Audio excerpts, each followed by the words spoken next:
think we'll just make a start if that's okay. So good afternoon everyone, and firstly thanks very much for investing your time to join us today. A quick introduction and welcome from us at Education Scotland. My name is Andy Brown. I work as part of the Curriculum Innovation team, and I'm going to do my very best to host this session as well as I can. I'm joined today by colleagues Elizabeth Maguire, who will be ably managing the chat function and hopefully letting people in via the lobby. Stephanie Peat, who is going to join us today to try and take some kind of high-level notes and messages from the session. And we'll be joined by Ollie Bray, one of the strategic directors at Education Scotland, who's going to close off the session. You'll see on the slide that there is a short Menti introductory task which just asks one specific question. It'd be really appreciated if you had time to fill that in for us, even during or even after the session. And just to say as well, there'll be a short evaluation that will follow the session, and as always, we'd be really grateful if you would complete that for us so that we can adapt our sessions based on the feedback. So this session today has been designed and prepared as a collaboration between Education Scotland, the Insight Professional Advisor team, colleagues at SCQF and a handful of schools, two of which are presenting today. This is the first of 3 sessions that we're going to be holding over the coming weeks across September, and today's session you'll know you're going to hear inputs from Doon Academy, St Macher Academy, 2 completely different schools in different parts of the country.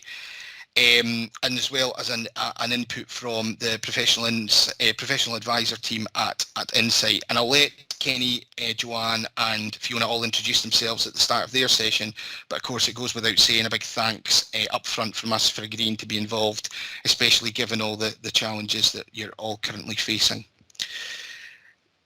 So the second session, which although it's advertised as a repeat, will have slightly different inputs. It's on the 15th of September, and that will be Denny High School and New Battle High School who will be presenting there. And then there'll be a third session taking place on the 23rd of September, which is part of the Scottish Learning Festival. And at that you'll hear more from SCQF colleagues, as well as an input from Gala Shields Academy. So lots of opportunities for professional learning, networking, albeit most likely virtually, and reflections over the coming weeks. So as I said, although you're signed up for the session today, if you're keen to hear inputs from an even wider range of voices, then please do feel free to sign up for future sessions and encourage others either within your school or within different schools to do so. We are recording today's session and they'll be made available, the recordings will be made available at a later date. And any resources that we get from the sessions will also be made available after the session. Just a few of the usual kind of protocols to be mindful of. If you wouldn't mind keeping your microphones and cameras off to preserve the bandwidth, that's just to ensure that the presenters aren't affected by poor connection. We'd ask if anyone wants to follow up with any of the presenters. We may have time for that at the end of the session, but do feel free to use the chat function. We'll be monitoring that. Feel free to post ideas, comments, resources, reflections, all of those things. I always find that the ideas tend to breed new ideas, and of course absolutely no pressure to do that. You can sit quietly and absorb the information, or you can be a slightly more active part of the session by using the chat function appropriately. Other thing to say at this stage is, if you're sitting there thinking, I'd love to share our work and our story to a wider audience, then please do contact myself and or my colleague Elizabeth, and our contact details will be on a future slide. So I suppose the purpose of today's session is ultimately to share some approaches for raising attainment and achievement for learners across the senior phase. We called the session, there's a bit of a debate about this, we called the session Routes to Success, and I would definitely emphasise the word roots. Curriculum design is never done. It's never ending, and of course it's going to be complex and messy to get to a point where we're all happy with it. But hopefully hearing the inputs today are going to inject a little bit of new ideas or motivations to help you at whatever stage of the journey you're at. I'm a bit of an edu Twitter enthusiast, and I saw Simon Sinek quote last night on Twitter which resonated with me. I wrote it down. He said that the excitement comes from the achievement, fulfillment comes from the journey that got us there. And of course, although the inputs today are only short ones of 10 minutes or so, I'm hopeful that you're all going to gain something from the stories that the two schools involved are sharing. I think what you're going to hear is from the presenters is a willingness and a desire to ensure that they are widening the offer for young people and that they're meeting the needs of all learners. For me, curriculum design is more than just adding more and more courses. And I'm really hopeful that today you're hearing the stories of how the changes have happened in each of the settings will exemplify that. All of this said, I suppose it's worth putting a wee note of caution in. I think it would be simply kind of unwise to lift for example, what Kenny at Doon are showcasing today without all the necessary planning, collaboration, reflection, and of course working out whether that's right for your learners and staff in the context that you all work in. But as I said, hopefully there'll be some inspiration and insights into the change process that has been undertaken. Today we're going to explore some fall across options, for example moving from National 5 to an NPA at Level 5, where this is of course appropriate, and keeping in mind facts like 93% of Level 6 qualifications are not hires, which of course begs the question what other things we could be offering in the senior phase. So hopefully off the back of today, as I say, you'll come away with some inspiration for some longer term development, and just keep at the front of your mind how you might be able to use the SCQF or the full breadth of the SCQF in order to support your learners. It might be that today's session offers you some ideas or some thought around finding some instant marginal gains. So for example, protecting a level of a learner by making some small appropriate tweaks to course presentation. We're definitely finding that more discussions with schools, we're seeing them using the full range of the SCQF, so undertaking qualifications like National Progression Awards, Skills for Work, and SQA Awards, and of course this is where, sorry. Oh, sorry. Wait. You okay? Where it's sorry, where that's right for learners, and we're getting more and more stories of learners being successful at level 5 and level 6. But of course, many things to consider, and it's not simply about putting more and more in an option form. I think that the message for me would be to be well researched, focus on what's right for the learners, and the more, for example, level 5 to level 6 pathways mean the more opportunities for learners to be successful. Just to mention that our team used the refreshed narrative as a basis for much of our work and discussions with colleagues. So if you haven't revisited that site in a while, then please do go back and remind yourself of the content. It was designed by a cross-sector group to revisit the initial Curriculum for Excellence narrative, and it sets it within the current context. And I know before the COVID pandemic, there were a series of refresh narrative workshops running, and there's energy basically going to be put back into that in the coming months as well. Within the refresh narrative, there's a particular section called the How We Do It section, and it proposes that curriculum making is five features. So you'll see them on the slide there: understanding the learners, knowing the big ideas, knowing your own learning and support needs, using meaningful learning networks, and being clear on the practical approaches. So I think when you look at this site, you'll see that these features are broken down further into bullets, and I think reflecting against these headings and the messages that come through today would give everyone a solid base to move forward in terms of their next steps. So just a quick run through of the session. In a moment, I'm going to hand over to Kenny Riley, the head teacher at Doon Academy, who's going to speak for around about 10 minutes. Then we'll hear from Joanne Hesford, head teacher at St Macher Academy, and then on to Fiona Lawrence, who I'm sure a lot of you will know from Insight. Ollie's then going to come on and just close off the session, just summarising any of the key ideas and picking up any points within the chat. So as I say, do feel free to put anything into the chat you think is useful.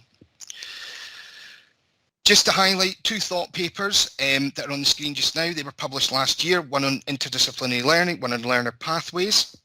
The learner pathways paper I think would be particularly relevant to the session today. It's not a lengthy read and contains a lot of messages and ideas from participants within the group who the vast majority of them are directly working in schools and settings, and in fact I'm sure there's many of them in the audience today.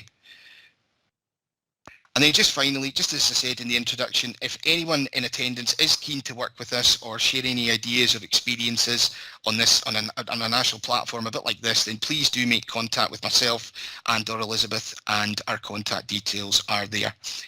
Happy to follow that up with people at a later stage. So at this point, I think I'm going to hand over to Kenny at Doon to lead off the first session. Kenny, is that okay if I stop presenting? Yep, that's fine. Thank you very much. Hi folks, Kenny Riley here from Doon Academy in sunny Dunwellington. I don't know if many of you know this part of the country, a beautiful part of the country, but also one that faces a really kind of unique situation with regards to where it's located. So there's another head teacher speaking today. Joanne, I can see you in the background. It's nice to see a fellow face, because this seemed like a good idea when I was asked to do it, and now it doesn't seem like quite such a good idea when I'm actually sitting here. But I'm really aware of the fact that everybody sitting here have got really different schools. They've all got different contexts, different establishments, and kind of different ways of doing things. So what I'm hoping to do just now is just get the PowerPoint to work, number one, and then maybe just share a wee bit about the journey here at Doon with regards to the curriculum. Our school's a small secondary school, so our current school roll is about 250. We are also classified as a school that's in a remote rural location. Even though we're quite close to the nearest biggest town is Ayr, we're classified as being a village and a school that sometimes struggles with those links to external partners to provide the curriculum. So I'm lucky enough, and you know that I'm here tonight talking about this. I wasn't the person that made this happen. I've been supported by a fantastic deputy team and a fantastic team across the school who've kind of made change happen here. But it really kind of started from us having a cold, hard look at the successes in the school and the things that we actually really needed to work on.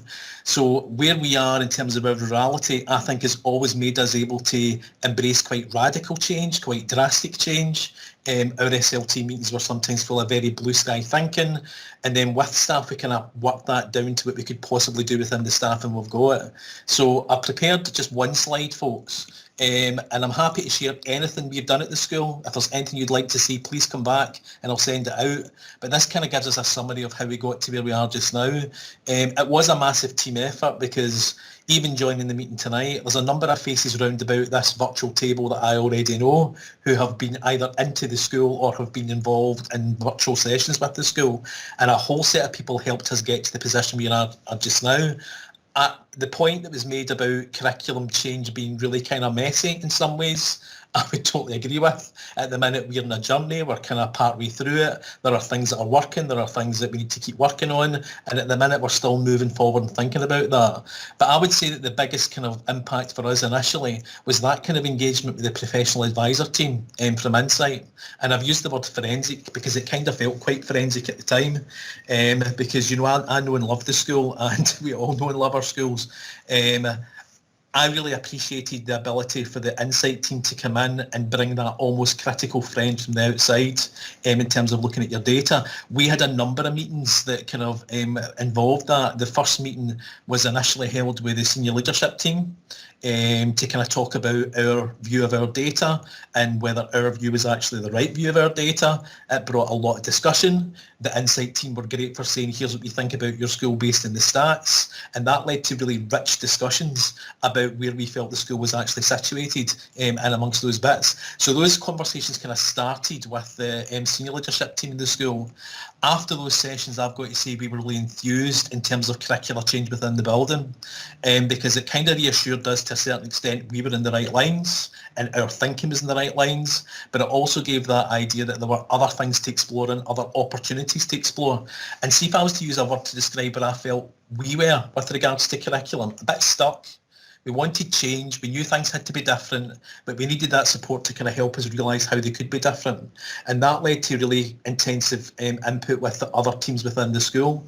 The professional advisor team came to speak at one of our development boards, that's our principal teacher meetings, and that led to some really, really interesting, robust conversations about leadership within the school, where that rested, and how we all had a kind of joined up responsibility to move forward the curriculum. So I would say that was a kind of next stage after that in terms of moving mindsets and moving thoughts towards, well, how can it be different? We've done this for years. Our curriculum at that point was very much still looking the way it did years ago. It was still very similar to schools in inner city Glasgow, and that just didn't feel right to me. But it kind of took our brains into, well, how can we make it different, where we can take it from there. We did also have quite a bit of engagement with the staff on in-service days, staff very willing to be involved in that, very up for it, and that, I think, generated the really rich discussions about attainment that moved beyond insight. Because one of the best bits of advice that I was given with regards to insight was really forget it. And that came from the insight team. Stop worrying about insight. You just shouldn't be worrying about that. Just worry about your kids. Just think about your kids, think about your learners, think about what they need, think about the opportunities, think about the jobs, think about the talents, think about the skills. And I think that led us to quite a radical rethinking about how we just structured everything within the school in terms of the curriculum. That's kind of extended itself right the way down to the BGE. It was kind of interrupted by the pandemic, as everything was at that point. But up until that point, we had quite a close look at our senior phase pathways in particular and tried to do quite a lot of work in that. We changed our options process, and I think that was an important part of kind of taking the change forward, because we actually made some of our parents' evenings options evenings. It wasn't an add-on, that's something that was done. It was actually part of the core stuff that went on, and the parents were kind of invited into the school to meet with the guidance staff and all the partners from the college and all the places around about us. I feel that created the right context for discussions about pathways, and it really got to grips with the kids' ambitions and the kids' hopes and what the kids really needed out of kind of coming to school. Because sometimes we used to feel that kids would choose subjects from a column structure. They just felt they had to take it. They weren't really that involved in it. They just thought that's how things were done. And they hadn't really thought about how those choices were a key part where they would go after they left the school.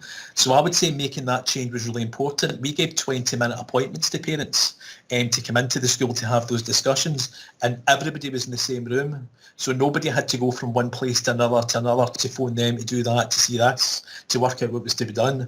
All the people that were needed to make those decisions were kind of sitting right there in the room at that time. That led to quite a lot of thought with regards to our senior phase offer. And I've got to be honest, at that point, we did hand that over to the principal teacher team to take forward, and they did magnificently, because we started just to think about what we are offering and if it is the right thing to offer. There were some courses in this school that we had kids take 3 times and had failed 3 times. Or they'd got a fall back in that 4 and they went back to try and get that 5 again. They still didn't get it. They went back the year after that and they still didn't get it. And they kind of left at the end of the 3 years thinking, oh, well, at least I gave it a try. And increasingly what we came to the opinion of was that our kids were just making the wrong choices and going the wrong ways. And we weren't actually finding the right options for them to take to allow them to be successful. They were being successful in whole sets of different ways that weren't measured in the suite of qualifications that we were offering. So kind of what we tried to do, and this is the theory bit of it, and it has brought, you know, real successes and real challenges. We almost tried to get to a stage where the kids would choose particular curricular areas, and we would almost just wrap the qualification round about the individual child. So we're not quite at a stage of having an options form which is like that, but our options form did become a free choice for the kids, and it did involve a whole set of courses and a whole set of qualifications that they didn't necessarily understand, that the parents didn't necessarily understand, or they didn't value, and we had to put quite a lot of work into that part of it in terms of helping the pupils realise what was the right pathway for them. So a lot of kind of thought was put into that part, and we did take that challenge back to the middle leadership team, who, as I say, were magnificent with it.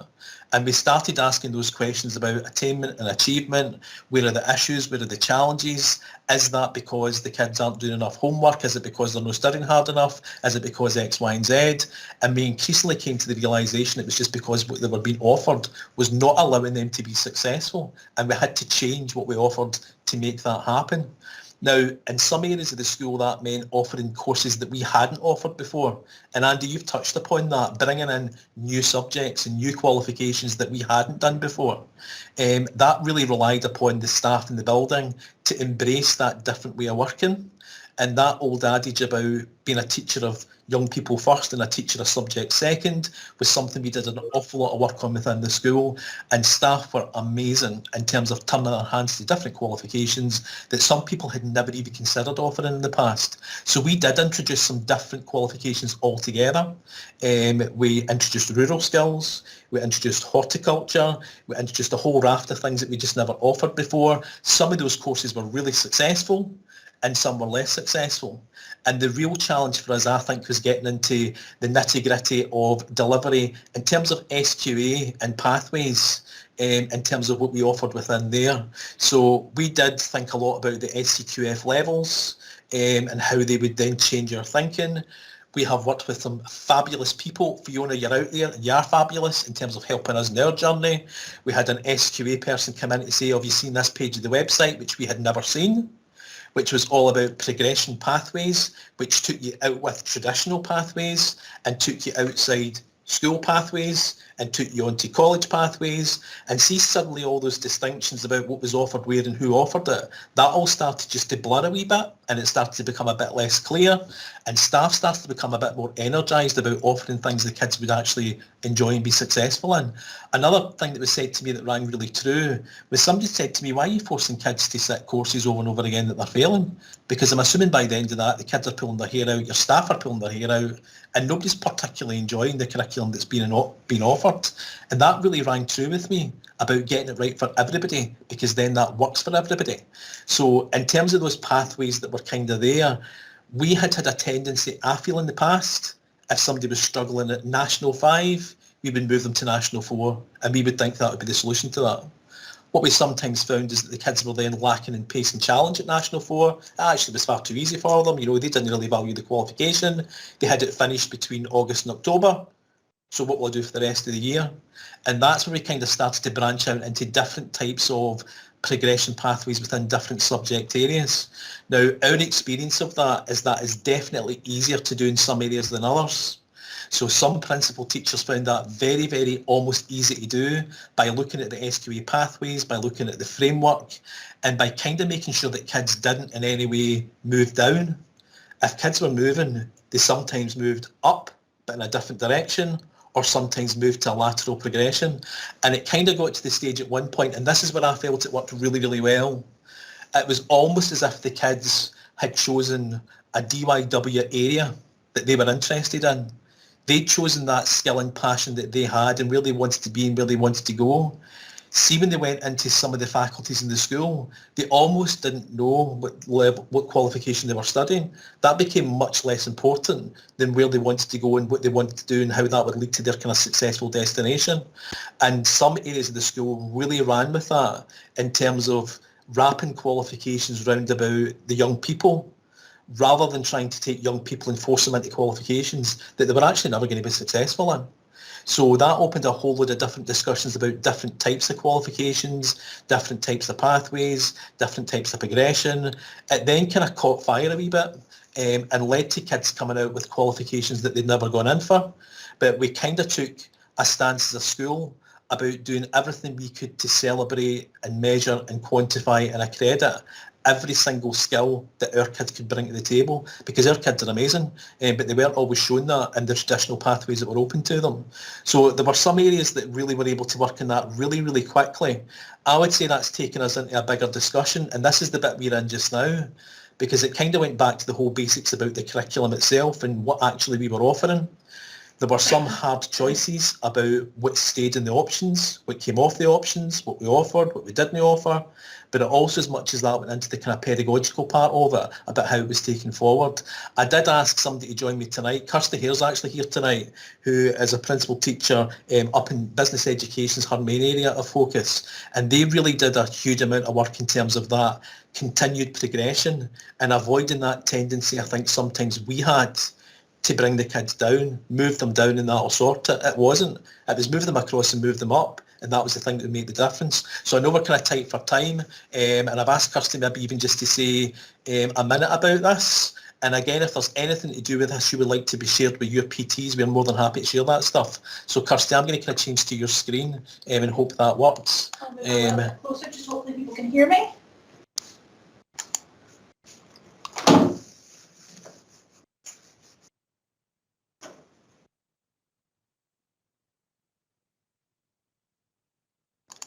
Okay, folks, and there's, as I say, there's a huge amount of detail in this, a huge amount of information, but there's certain areas in particular that we just thought about focusing on tonight.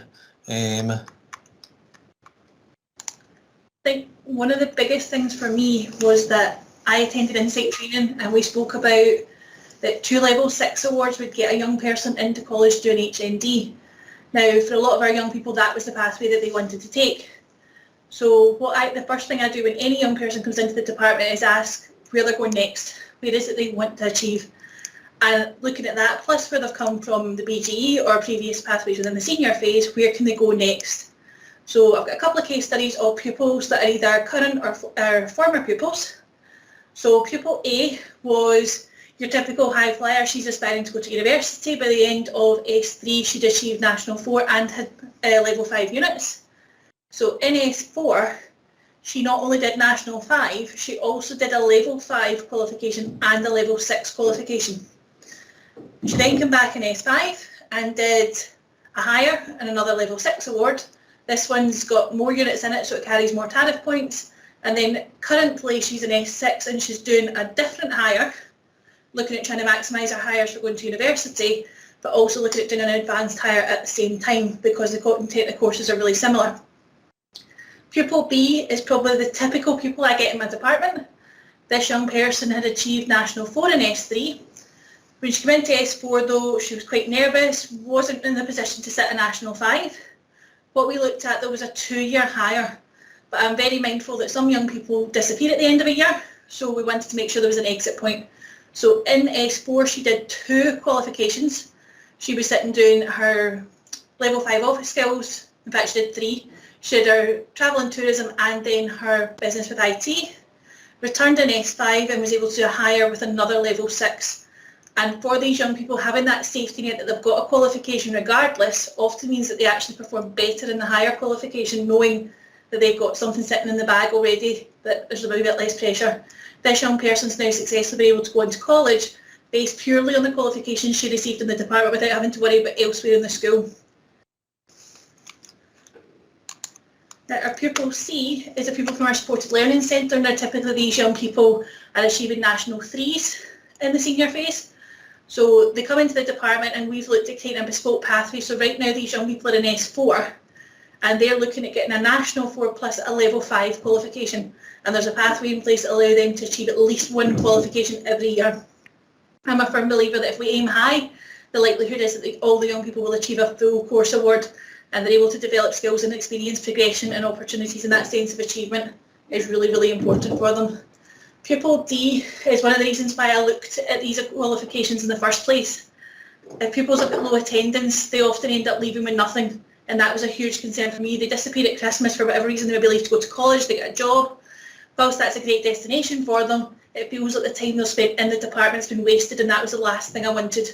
So we looked at things that we could be banking throughout the year that were units based that they could achieve, and knowing that with them having multiple qualifications they were aiming for, they usually were able to pick up at least 1, and then looking at a work placement that gave them that nice transition into the workforce.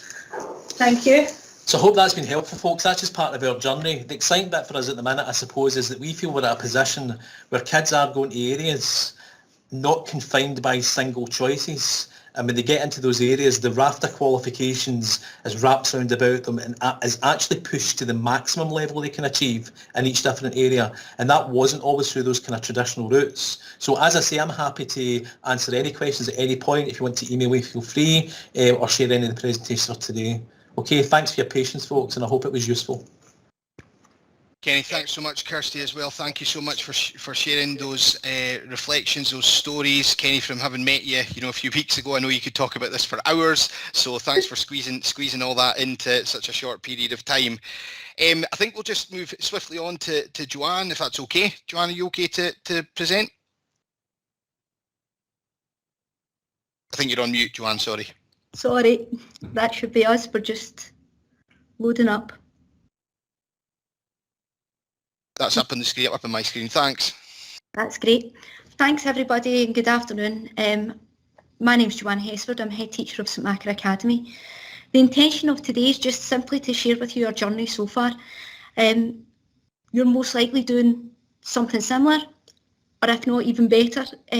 But this is just the journey that we've taken to improve the life chances and opportunities for all of our young people. And like our previous presenter, it's genuinely a team approach. It's not something that we can do in isolation. Okay, so just to give you a little context of St Macer Academy, it's truly a comprehensive school situated in inner city Aberdeen. We're in the shadows of the university, but are servicing priority areas of high levels of child poverty and deprivation. Education for us is truly the key to improving life chances and breaking cycles for our young people. There's over 50% of young people living in SIMD 1 to 3 that are attending our school. But in saying that, we have young people who come from all walks of life in terms of every single SIMD is represented in our school. EAL is a significant challenge within our school and also a significant benefit to our school community as well. We have got over 30 different languages spoken, and it truly is a multicultural establishment. We are an attainment challenge school and do receive significant PEF funding as well. But it's just to give you that kind of profile of the school. I took up post in St Macer Academy in August 2016, and it was evident from the outset and from the conversations with staff that the curriculum wasn't suitable for the vast majority of our learners.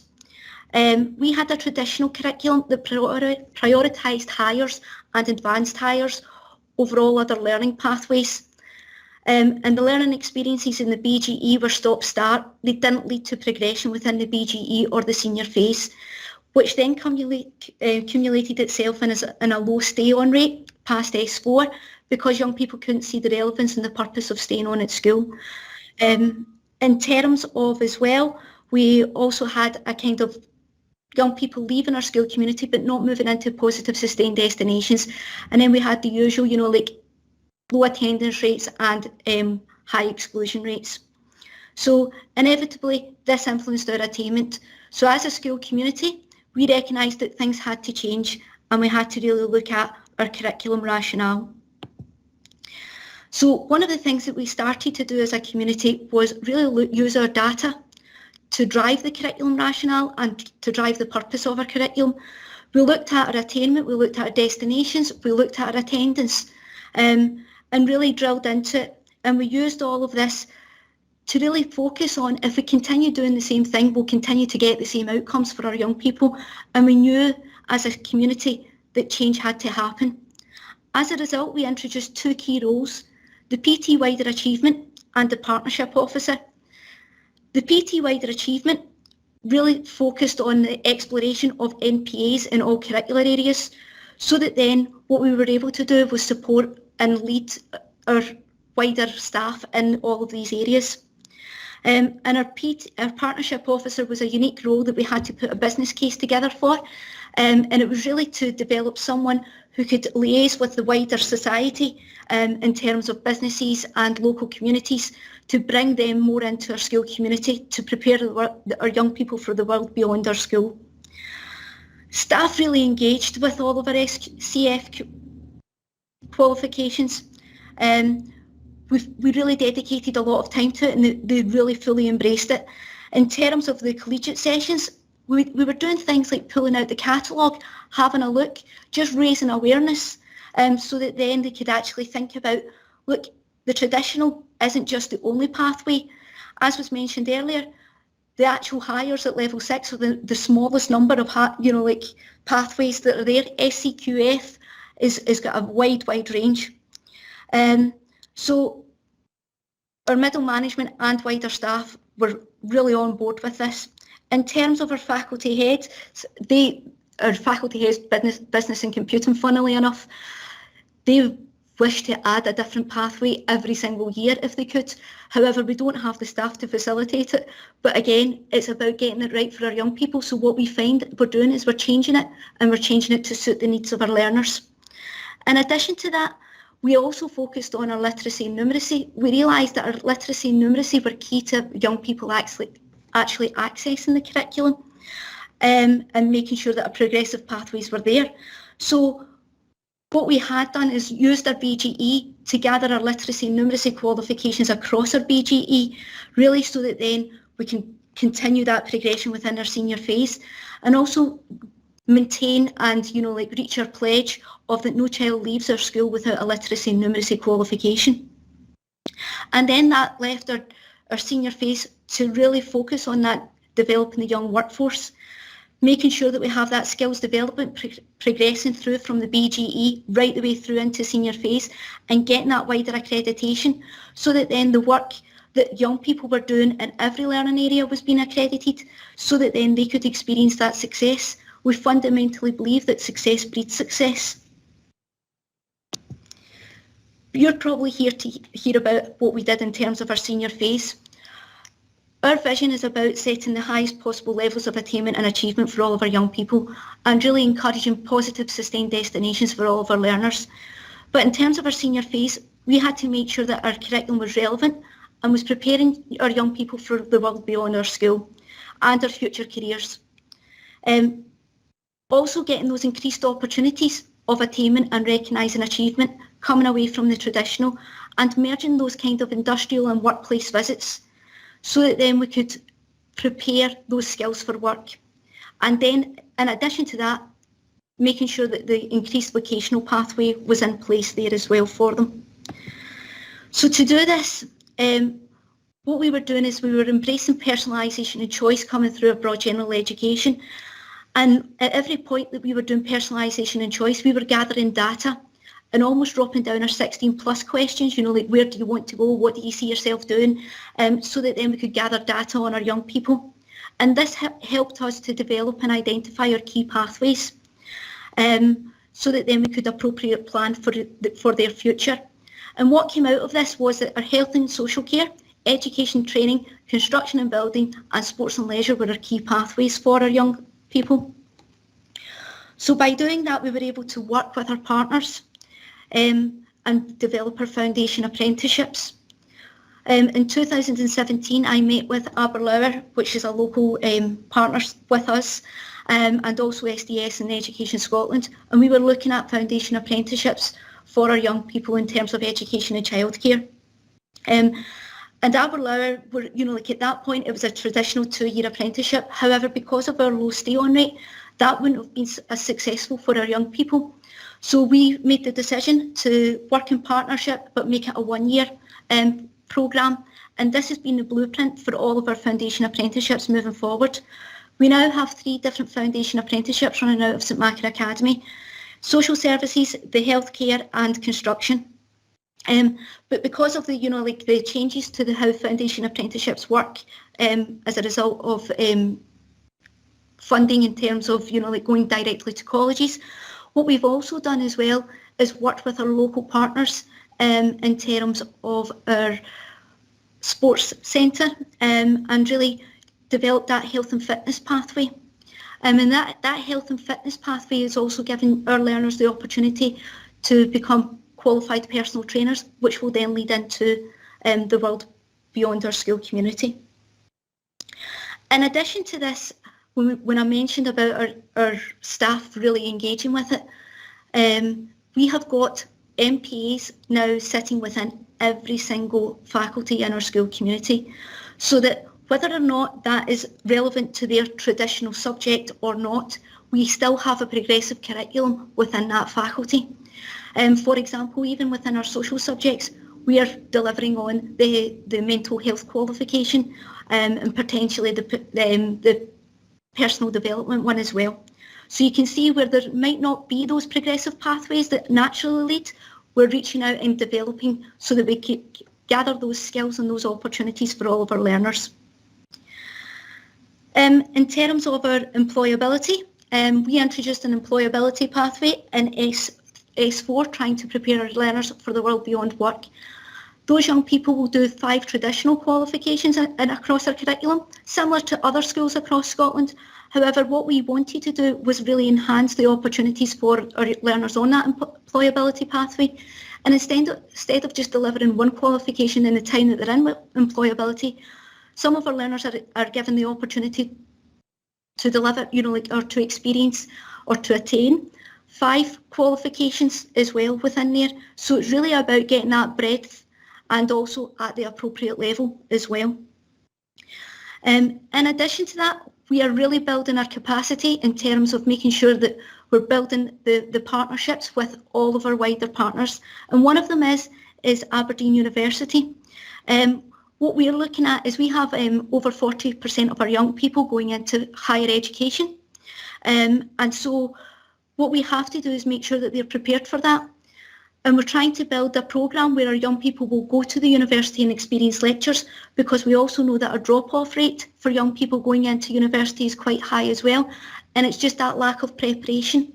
And if we can do that for our learners, then they're more likely to be successful. Key to all of this is our partnership working. Our partnership working is crucial, and our partnership officer is really about building all of that. And we will continue to make that work and grow. The other part that is really crucial is the language and the perceptions, and we're still working on that, if I'm totally honest with you. This whole perception of the higher as the gold standard is a difficult barrier to break in education, but what we are trying to do as our school community is recognise that there's not one qualification that is better than another. It's making sure that all have the parity, and in that we are still working on that in terms of our school community.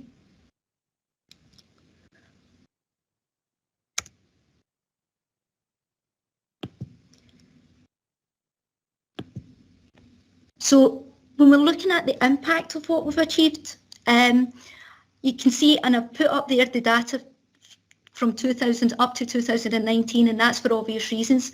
However, what I will say to you is it is a similar trend.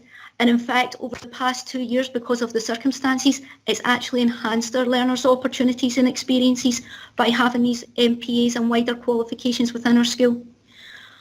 Our stay-on rate has also increased. We have moved in 2019, our stay-on rate was as high as 85%, and that shifted from almost as low as 50% previously. When you're actually looking at the breadth and depth of our pathways, we have got the full range. But that's not to say that we'll not stop trying and not stop exploring, because we have to try and move with our learners and move with what our learners need. Whilst this is all quantitative data, one of the things that we need to remember is there's always a story behind all of this data. And our partnership with Bon Accord Care has been really, really tremendous. For example, 4 of our learners this year have went on to a new modern apprenticeship, one of whom is a young mum. And now, if she wasn't in the foundation apprenticeship course, I think she would have struggled to gain employment. And certainly struggled to gain training moving forward. So these are the type of opportunities that are making a difference for our learners as well.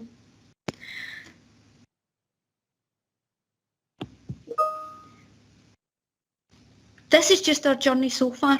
We've still got lots to do, and even more that we've planned that we've not yet achieved. And like Kenny mentioned, this is just our experience of it. We've made some mistakes along the way, and we've learned from them, and we'll probably continue to do that as well. But what we are honestly trying to do is get it right for every single learner in our school community. And by doing so, we've actually helped to raise attainment, raise aspiration, and help our young people experience success. Thanks for listening, everybody. Joanne, thank you so much. You have filled an awful lot there in that 10 minutes. Hugely inspiring, loads and loads of things to think about. So thanks so much for sharing that. I'm conscious of time. I realise Elizabeth has placed something in the chat to say that we're probably going to overrun. If anyone does have to leave, that's absolutely fine. The session will be recorded. But I'm going to hand over to Fiona Lawrence from Insight just now to do the next part of the session. Thanks, Fiona.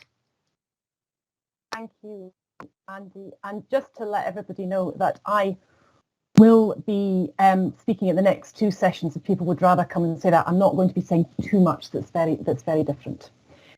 However, I'm Fiona Lawrence, and I am currently the Insight Advisor, and along with Lewis Pattison, we form the Insight Advisor team from the Scottish Government. A real privilege of my job is working with fantastic school leadership teams like those at Doon and St Macher. And many of you who I've visited that I see in the participants here all around Scotland and being able to share successes from different schools. So in the 10 minutes that I have today, I'm going to use Insight to show you how a school's curriculum offer can impact upon attainment. However, and this is really important, and I think Kenny's already reported that I said this to him, this isn't about making the graphs look good. This is about getting it right for the learners. And if we support the young people to maximise their attainment, then the impact on school data will just follow. Liberton High School in Edinburgh, and they've kindly agreed to let me share their data, they widened their curriculum offer a few years ago, moving away from the traditional subject offer to one that sort of blends academic and vocational options. Stephen Kelly, the head teacher, did this to better support learners to engage in meaningful programmes of study and to have a corresponding improvement in attainment. So to give a small flavour of what Stephen and his team did, on the screen is an extract of Liberton's course choice booklet. It shows a variety of career choices, in this case highlighting what learners who wished a career in the creative industries may wish to study, and routes to take through the senior phase and beyond. Note that nationals, NPAs and skills for work sit side by side, and note the way in which progression pathways are available from S4 into S5 and beyond.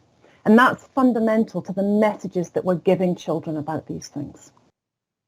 A second example, this time for careers in engineering. But Liberton have also allowed me to highlight the effect this widening of the curriculum, alongside of coursework on the broad general education, expectations, pedagogy, that Doon and St Macher have both described this afternoon, everything that underpins that, they have allowed me to highlight the effect this has had on their Insight graphs. So here we've got a snapshot of the school's S4 attainment from Insight, and I know you will recognise that type of graph. Traditional routes, which schools do generally very well, often serve the most able well. This move that Liberton made to widen the curriculum and increase opportunities for success, however, has had a noticeable effect on the attainment of the middle 60%, the typical Liberton High School pupil. And without wishing to get too much into stereotypes, this critical mass is often where the battle to improve attainment in a school is lost or won. So we can see on the screen the orange attainment bar for the school rising from 2017 to 2020. What is shown is a rise in the average attainment in the best 5 subjects per pupil in the middle 60% over 4 years of around 50 tariff points. This represents a grade-related improvement. So for each pupil in 2020, they've gained 5 bands at National 5 more than a similar pupil in 2017, or each pupil in 2020 is done 1 or 2 more subjects at level 5 rather than level 4. And we need to unpick this a wee bit more for a clearer understanding of whether the improvement is grade-related, level-related, or a mixture of both. So to do this, I've used the grade neutral button. This splits the tariff points into points for achieving a level and then grade add-on points. Because remember, national courses award grades, NPAs are generally pass or fail. When we look at the trend for 2017 to 2020, the white part of the attainment bar has risen each year, showing that the blend of level 4 and level 5 courses the pupils have undertaken has changed. In 2020, the white bar is higher. Pupils are doing a more ambitious curriculum, more level 5s and fewer level 4s. And at the same time, the grade add-on, the size of the orange portion of the bar, has also risen. Liberton found that widening the curriculum made a real difference to pupils. It increased both the achievement of levels and improved performance in existing courses. This increased success and self-esteem opens up far more opportunities to succeed in S5, and so feeds through to a rise in S5 attainment, which we can see here. More level 5 success in S4 leads to more level 6 success in S5, and those gaps are often more marked. And of course, it's not just Liberton, Doon, St Macher, and every head teacher I've spoken to, and I've spoken to many of you who are here, who's looking to maximise level 5 success in S4. Information on Insight in S4 shows in S4 a significant rise in non-national level 5 presentation across Scotland. It's gone up by 4,500 presentations in 2 years. And that has increased the average presentation rate for S4 pupils at level 5 or above per pupil from 4.18 to 4.44. And so really the purpose about this and what schools are finding is more level 5s gained in S4 leads to improved learner confidence and engagement with a corresponding knock-on effect to other subjects as well. And assuming pathways are in place, more learners can then study level 6 in S5 and S6. And this may well have a staying on rate, as Joanne reported at St Macha, both in staying on rates and destinations. However, in September of an already busy year, if we're not fully involved in that already, what can we do now? Well, at Golspie, and thank you very much to Mark for agreeing to let me share this, it's a school with single teacher departments. Heather Shelley, who's recently moved into a raising attainment remit, has started very pragmatically.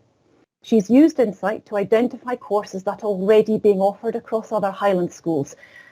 And she's looking at where they can slide into the school's existing provision to support the learners this session before they do a more strategic whole-scale rearrangement for next year's courses. And of course, all of this information is available to all users of Insight. Change your school to the national establishment, that's where the red arrow is pointing, to look at the whole country, or to your local authority. And then use the course summary and filters to get information about, for example, National Progression Awards at level 5 in S4.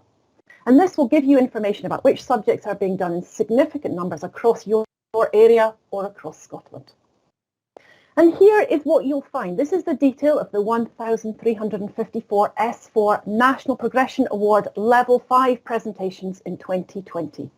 There's quite a variety, with some, as you can see, more widely done than others. And I think that ties in with what Kenny was saying, that some subjects and some qualifications have been more successful or easier to deliver than others. And then we have the 14 different skills for work courses, with early learning and childcare and lab science being done in the largest numbers, closely followed by travel and tourism. And then the more than 4,500 other level 5 awards done by S4 pupils in 2020. But of course, Insight's not the only source of information for this.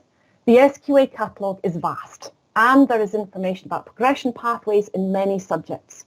It's also worth getting in touch with Donnie Wood at SEQF, who, experience shows me, has proved an invaluable support to schools.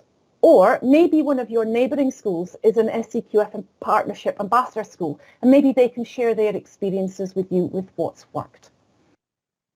However, data makes much more sense in a local context, so I would encourage you to get in touch with the Insight advisors. Contact details are on the screen. We are happy to work with you for a half an hour session on Teams on a particular aspect of data, or to spend time with you to take a much more in-depth look at using your data for improvement. So I appreciate we're running over time, so I'll draw to a close there, and thank you very much for listening. Fiona, thanks again. I know how long your Insight sessions can run for, in a positive way, I mean that. So thank you so much for squeezing all of that into such a short period of time. Ollie, are you on the call? Are you able to round off the session today? I would be delighted to round off the session today. Thanks, thanks, Andy, and thanks everybody for joining. I've just got a couple of reflections, really. So the first reflection is really, I guess, sort of around Kenny's presentation and Kirsty's presentation. I think what that did for me was not only highlight some really, really good examples, which is entirely appropriate for the context that Kenny and Kirsty work in, but just that attention to detail about the process. And I think that's really, really important. You know, you talked a lot about the meeting, speaking with the individual learners, thinking about that 3-year pathway. And you also hinted at the fact that one of the things that you need to do is sometimes upskill the knowledge and understanding of staff. I think a good example of that might be, for example, is that if you don't know as a member of staff that a young person needs one level 6 qualification to go to college to do an HNC, and that can lead to an HND, which can lead to a degree, which can lead to an honours degree, and actually don't understand that whole of the kind of the SCQF sort of pathways framework and how that all kind of fits together. And I just think that's just incredibly important about seeing all the things. And I just loved all of your examples coming together there in terms of the unique curriculum that you've created in Doon. Fiona, you reminded us sort of so much about your journey. You're in a slightly different place in your journey compared to Kenny. But again, just the great strides that you've made in the last few years, which you adequately kind of backed up with data and what you've seen there as well. And it just kind of just reminds me really is that, it is the curriculum that really drives attainment in this. And if we're really, really serious about tackling the poverty-related attainment gap, the only way that I think that we can do that, in my view, is one child at a time. And you gave a really nice example of that, as well as all of the more sort of complex overview of the curriculum pathways and stuff. When you talked about the young lady that had gone on to do a modern apprenticeship, and if she hadn't been able to do, she wouldn't be able to do it unless she'd done the foundation apprenticeship first. And that's, of course, targeting and make sure that all of these things work. And then Fiona, you, I think, described so many good things there in that short insight presentation. And I do know that you can run insight workshops for days or weeks sometimes, getting into the nitty-gritty of the data. But what you did there was gave some really, really useful tips about how a number of different schools, again in different positions with their, on their pathways, have improved their curriculum, and that has resulted in, improved attainment. And I think that everybody should take away from the call, it's not about making your graphs look better, but actually if you get it right for every child, if you produce a personalised pathway for every child based on those kind of 3-year models that Kenny was talking about, then your graphs will probably look better as a result of that as well. So I think there's a lot, again, that can be taken away from that. Again, coming back to this idea that it's the curriculum that drives attainment. And I think the tip that you gave about going into Insight, looking at the whole of the national data and seeing what other people were doing in terms of level 4 courses, level 5 courses, level 6 courses, level 7 courses is really, really important, because that gives people security within the system, and that actually helps show what is possible. And then that can lead to, collaboration and consultation, not just in neighbouring schools, but across local authorities, across RICs, or across schools that have got similar contexts with you as well. This is the first of these sessions that we've done, which is about sort of sharing what we think is kind of interesting practice in the senior phase to make sure that all young people, can achieve and leave school with the best possible sort of range of achievements. We've got a similar session happening next week, which is has got some input from Denny High School and also New Battle High School. And then there's also a parallel session at the Scottish Learning Festival based around the same kind of themes, which is using examples from Galashiels High School as well. So again, if you've attended this session, if you've enjoyed it, please come along and sort of tune in next week to hear some of these other examples, as well. Or indeed, if there are other people in your schools, other people that that might benefit from just this kind of, I guess a more creative approach to curriculum flexibility, curriculum design in the senior phase, then please encourage them to come along. My greatest fear with all of this current reform work that's going on at the moment is that actually we've got a fairly good system at the moment. We just don't utilize it, and quite often people see the complexities in the system, rather than the flexibilities in the system. And it's those flexibilities that we need within this overall framework to make sure that we're delivering these personalised choices, for the children and young people. So I'm going to finish there. I think we've got an evaluation form that we'll put into the chat. But can I just say a huge thank you to Kenny, Kirsty, Joanne, and Fiona again for the presentations, to Andy and Elizabeth, and to Diane that are working in the background, and also to Lewis Patterson from Insight that's been involved in these presentations as well. Thanks very much, folks, and I hope you enjoy the rest of your evening.